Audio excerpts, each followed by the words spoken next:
Ses interventions mêlent critique acérée et vision authentique. Vous vous rendez compte, les Mozart de la finance sont devenus les tocards de la finance. Tocard, dites-vous? Il capte l'attention et suscite le débat. C'est surréaliste. On a un ministre de l'économie qui, depuis 2017, passe plus de temps à écrire des livres qu'à gérer les finances de la France. Est-il un tribun du temps ou pamphlétaire de discours politiques? Il a écrit 8 livres en 7 ans. Moi, je sais pas comment il fait. Un nom qui éveille la réflexion et stimule l'échange dans l'arène politique. Et si on regarde le bilan depuis l'arrivée d'Emmanuel Macron, c'est plus de 800 milliards de dettes et on va arriver à 1000 milliards. Nicolas Dupont-Aignan. Merci de votre présence. Vous êtes député de l'Essonne, président de Debout la France. Il se distingue dans l'univers politique par ses critiques fondées, captivant une large audience et impactant le paysage médiatique et social. Sa transition vers un rôle d'agitateur d'idées souligne sa capacité à mobiliser autour de visions alternatives. La France est en faillite. Oui. La France est en faillite. Et ce qui me révolte le plus, je ne sais pas si vous vous souvenez, j'ai écrit un livre avant la présidentielle, Où va le pognon ? Un livre concret où je recensais des économies. Parce que c'est facile de critiquer un déficit si on ne propose rien. On va en parler. J'ai proposé des économies. Ce qui me révolte le plus, c'est que Emmanuel Macron et Bruno Le Maire savaient depuis plus de 6 mois. Sous l'égide de Nicolas Dupont-Aignan, le débat public s'est vivifié de perspectives inédites, portées par sa mise à jour d'un secret jusque-là caché qui s'articule autour de 3 clés fondamentales. La connaissance de ces clés est cruciale pour ceux qui veulent non seulement comprendre les forces sous-jacentes qui façonnent notre monde, mais aussi pour ceux désireux d'engendrer un changement véritable et profond. Si vous aspirez à devenir un acteur de ce changement, vous devez percer le secret de ce mystère. Préparez-vous à lever le voile sur les 3 clés mystérieuses au cœur de ce secret longtemps gardé.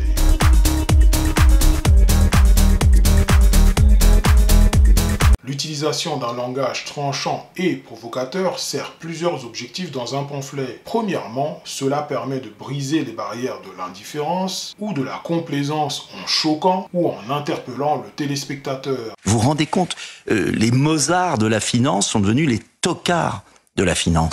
Tocard, dites-vous? Mais la France est en faillite. Oui. La France est en faillite. L'emploi de mots forts ou de déclarations audacieuses attire l'attention et souligne l'urgence ou la gravité du sujet traité. Ce choix sert à éveiller l'intérêt et à maintenir l'engagement du téléspectateur tout au long de la séquence. C'est surréaliste. On a un ministre de l'économie qui, depuis 2017, passe plus de temps à écrire des livres qu'à gérer les finances de la France. Le pamphlet n'est pas monolithique dans son approche tonale. Il navigue entre indignation sérieuse, satire mordante, ironie fine et sarcasme piquant. Cette variété permet d'aborder le sujet sous différents angles, rendant le discours plus dynamique et adaptable aux différents publics et contextes. La France est en faillite. Oui. La France est en faillite. Et ce qui me révolte le plus, c'est que Emmanuel Macron et Bruno Le Maire savaient depuis plus de 6 mois. L'indignation sérieuse est utilisée pour souligner la gravité d'une injustice ou d'une malversation, appelant à une prise de conscience et à une action immédiate. Et si on regarde le bilan depuis l'arrivée d'Emmanuel Macron, c'est plus de 800 milliards de dettes et on va arriver à 1000 milliards. La satire mordante permet de dénoncer les absurdités ou les contradictions d'une situation, d'une personne ou d'une institution, en les exagérant de manière humoristique pour mettre en évidence leur ridicule. Il a écrit 8 livres en 7 ans. Moi, je ne sais pas comment il fait. L'ironie sert à exprimer une critique en disant le contraire de ce que l'on pense, souvent de manière subtile, amenant le téléspectateur à réfléchir et à remettre en question les apparences. Je vais vous dire ce qui se passe. C'est que je pense que Bruno Le Maire savait, puisque le Sénat l'a vu dans les livres, sauf si Bruno Le Maire écrit des livres et va jamais voir son ministère. Le sarcasme, cette forme d'ironie plus tranchante, utilisée pour blesser ou se moquer, renforçant la critique par le mépris ou la dérision. Bon, donc, soit il est complètement incompétent, soit il est d'un cynisme absolu. Quant à l'hyperbole, c'est une figure de style caractérisée par l'exagération. Dans le cadre d'un pamphlet, elle sert à amplifier les traits d'une situation, d'une personne ou d'une idée pour souligner l'absurdité, la dangerosité ou l'injustice. Cette technique contribue à dramatiser un propos, rendant le message plus frappant et plus mémorable. La réalité, c'est que le vrai patron, c'est qui ? C'est Emmanuel Macron, qui a distribué des milliards depuis 6 mois. Quand Emmanuel Macron va à Bruxelles et distribue 13 milliards à l'Ukraine. Ces choix stylistiques visent non seulement à renforcer l'argumentation de l'auteur, mais aussi à créer une expérience engageante et mémorable aux yeux du téléspectateur. En jouant sur les émotions et les convictions du téléspectateur, le pamphlet sert à marquer les esprits, à inciter à la réflexion critique et ultimement, à motiver le changement. 10 milliards. Le gouvernement affirme, mais est-ce que vous estimez que c'est faux, que la situation économique s'est beaucoup dégradée, notamment en Chine, qui a la situation géopolitique? Il n'y a aucune circonstance atténuante selon vous? Non, c'est toujours la faute des autres.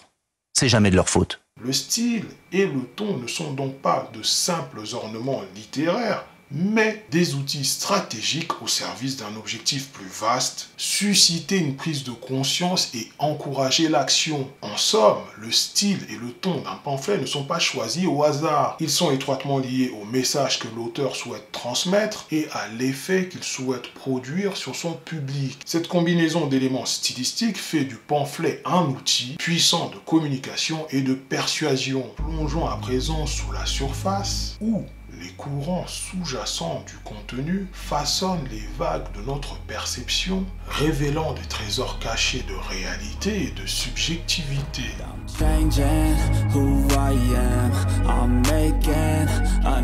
Les pamphlets tirent leur force de leur ancrage dans les réalités concrètes, qu'elles soient sociales, politiques ou culturelles. Ce fondement dans le réel permet au pamphlet de toucher le téléspectateur en parlant de sujets qui ont un impact direct sur sa vie ou sur la société dans laquelle il vit.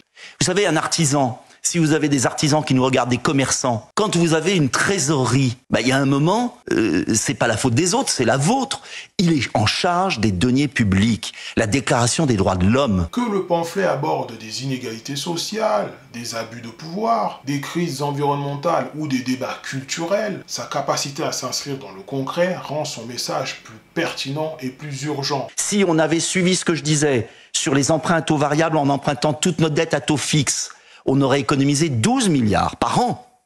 Par an. Si on versait pas tant d'argent à l'Union européenne, 10 milliards d'économies. Si on n'avait pas versé à l'Ukraine 13 milliards. Contrairement aux essais ou aux analyses académiques qui cherchent une certaine objectivité, le pamphlet embrasse pleinement la subjectivité de son auteur. Et cette subjectivité n'est pas un défaut mais une force, car elle permet de présenter une perspective unique et personnelle sur des questions souvent universelles. Alors je vais vous dire comment ça va se terminer avec eux.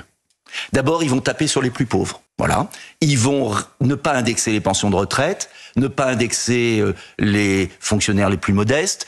Ils vont taper les pauvres alors qu'ils gaspillent l'argent des Français dans des gouffres. L'interprétation personnelle des faits et des événements encourage le téléspectateur à envisager des points de vue différents, à questionner les narratifs dominants et à explorer des vérités qui peuvent avoir été ignorées ou minimisées. Et deuxième point, ils vont augmenter les impôts. Ils l'ont déjà commencé.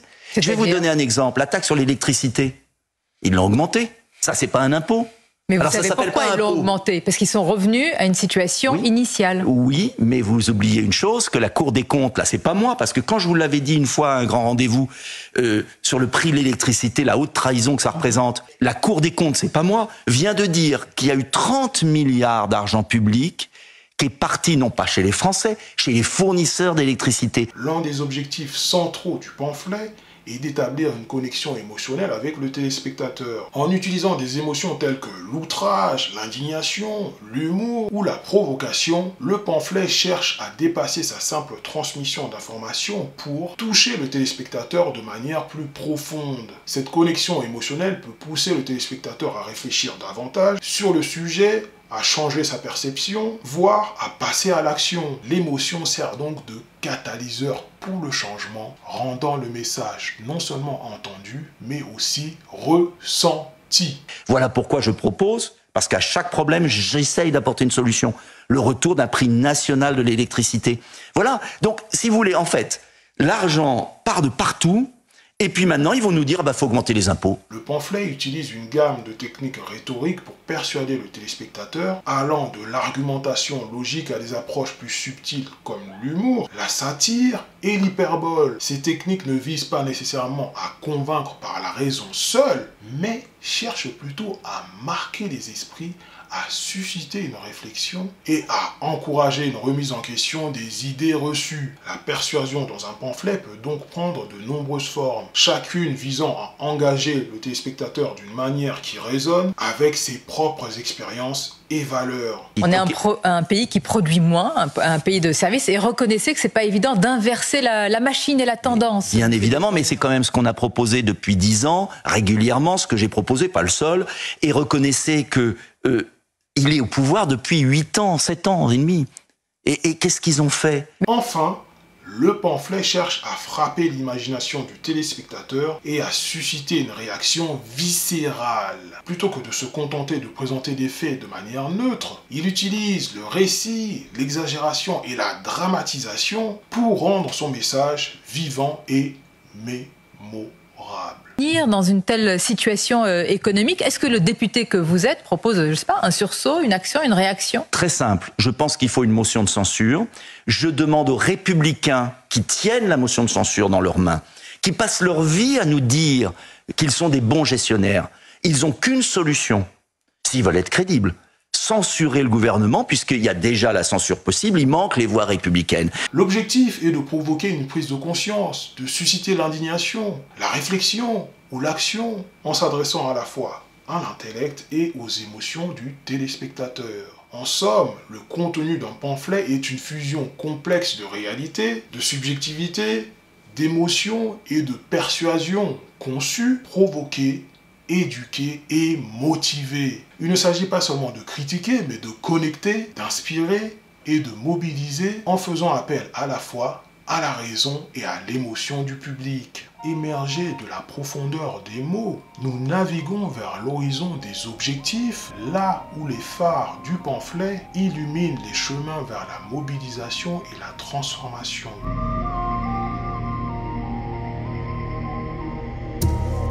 Le pamphlet vise d'abord à mobiliser les téléspectateurs, à les sortir d'une possible apathie face aux enjeux abordés. Cette mobilisation passe par une prise de conscience aiguë des problèmes, injustices ou absurdités présentées par l'orateur. De toute façon, c'est très simple. Ou Éric Ciotti devient Premier ministre et devient le Premier ministre de Macron.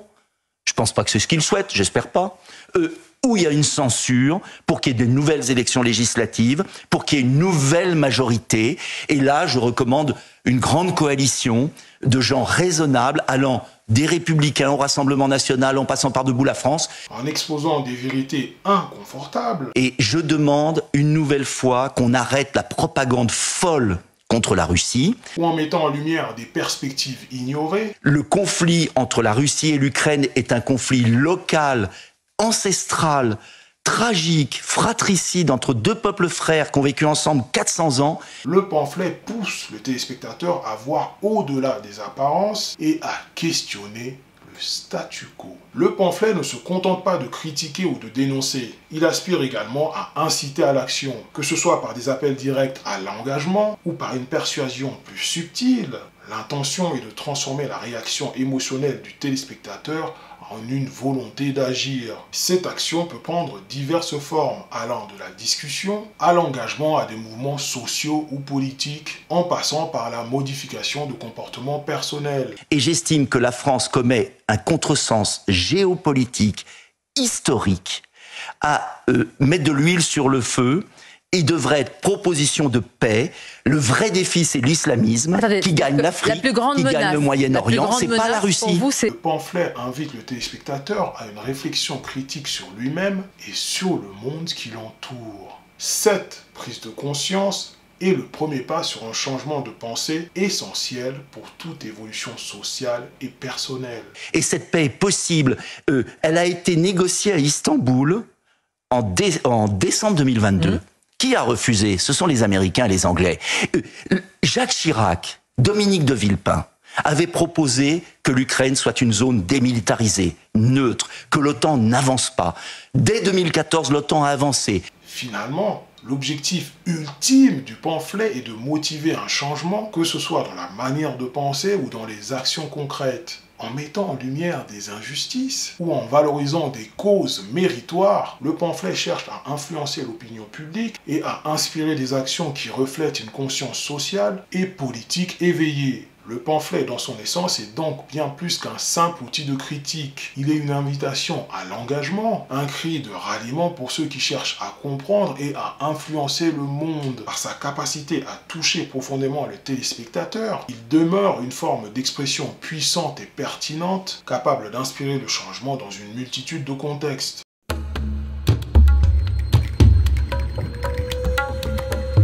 Le pamphlet, par son style incisif, son contenu passionné et son objectif provocateur, représente une expression puissante de la dissidence et du débat public. À travers l'histoire, il a joué un rôle clé dans la contestation des pouvoirs établis et la promotion de mouvements sociaux. Malgré l'évolution des médias et des plateformes de communication, le pamphlet conserve une pertinence indéniable, témoignant de la force des mots quand ils sont employés avec force, audace et conviction. Ainsi, tel le phénix qui renaît de ses cendres, le pamphlet, par sa flamme critique et sa lumière révélatrice, a le pouvoir de transformer notre monde en une société plus juste et plus belle.